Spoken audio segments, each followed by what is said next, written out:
Bonjour à tous. Voici une nouvelle lecture afin de vous aider à vous détendre ou bien à vous endormir. Aujourd'hui, je vais vous lire Le voleur d'anniversaire. C'est un livre de Laurent et Olivier Souillet et Frédéric Piot.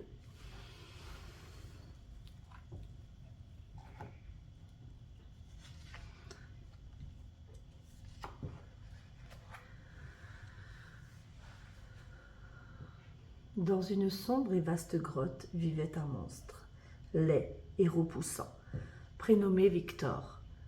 Il n'était même pas vraiment méchant, sauf si on l'embêtait bien sûr. Et surtout, il sentait toujours très bon. Il ne quittait jamais sa caverne sans s'être parfumé au préalable avec de l'essence de rose.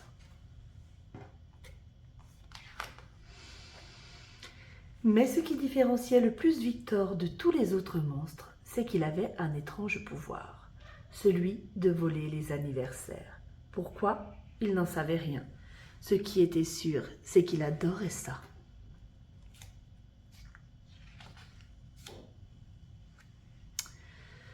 Quand on parle de voler les anniversaires, il ne s'agissait pas de voler les gâteaux, ni même les cadeaux.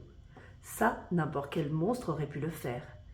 La nuit tombée, une fois que les enfants étaient profondément endormis, Victor en profitait pour aspirer leur anniversaire au moyen d'une simple paille.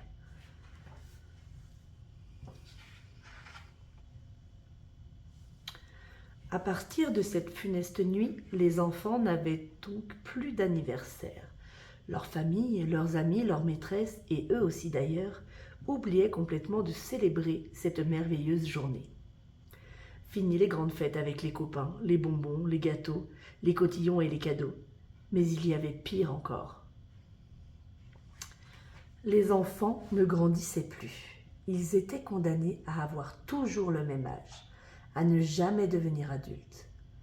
Ils ne réalisaient jamais leurs rêves les plus fous, comme devenir pilote d'avion, institutrice, vétérinaire, danseuse étoile, pompier ou policier, comme dirait mon fils. Et bien entendu, ils devraient aller toute leur vie à l'école. Par une jolie nuit étoilée, Victor arriva dans la chambre de Bastien, un petit garçon de 8 ans. Il était prêt à lui voler ses anniversaires quand l'enfant se réveilla.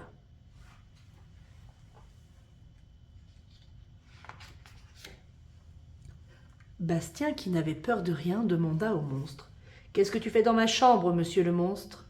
Victor, qui était bien embarrassé, balbutia: « Je emprunté volé anniversaire ?» Bastien croisa les bras, tout en fronçant les sourcils, et dit d'un ton sévère: « Ce n'est pas très gentil de voler les anniversaires des autres. Moi, j'ai envie de les fêter, mes anniversaires, avec mes copains et mes copines. Pourquoi tu fais ça ?»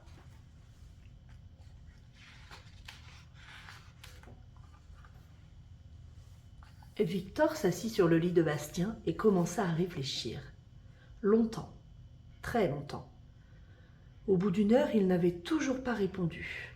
Alors Bastien lui murmura avec tendresse: « Toi, tu fêtais bien ton anniversaire avec ta famille. Pourquoi je ne pourrais pas faire la même chose ?»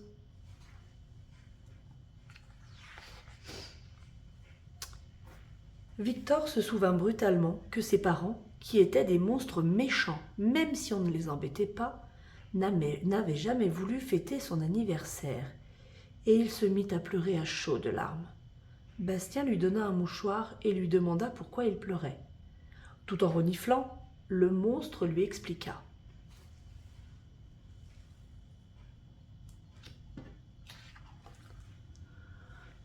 Bastien sauta du lit, puis se mit à fouiller dans son coffre à jouets, et en sortit une magnifique peluche. Il la tendit au monstre et lui dit: « Comme ta maman et ton papa ne t'ont jamais fait de cadeau, moi je t'en fais un, et t'en offrirai un tous les ans à partir d'aujourd'hui. » De joie, le monstre prit Bastien dans ses bras et l'embrassa.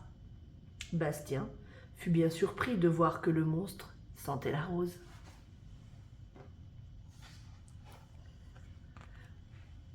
Bastien demanda en échange un petit service à son nouvel ami. Victor, qui serrait son doudou contre son cœur, accepta avec grand plaisir. Et en à peine une demi-heure, Tous les enfants avaient retrouvé leurs anniversaires. Victor n'en avait pas oublié un seul.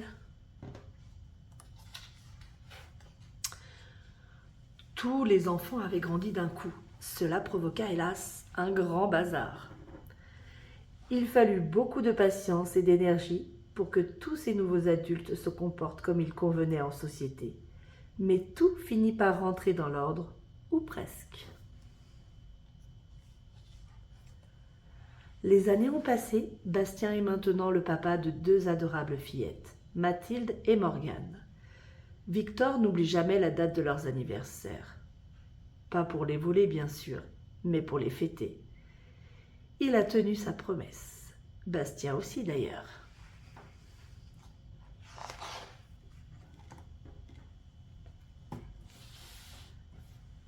Et voici, c'est la fin de la lecture. Je vous souhaite à tous un bon repos, une bonne détente ou une bonne nuit. Merci.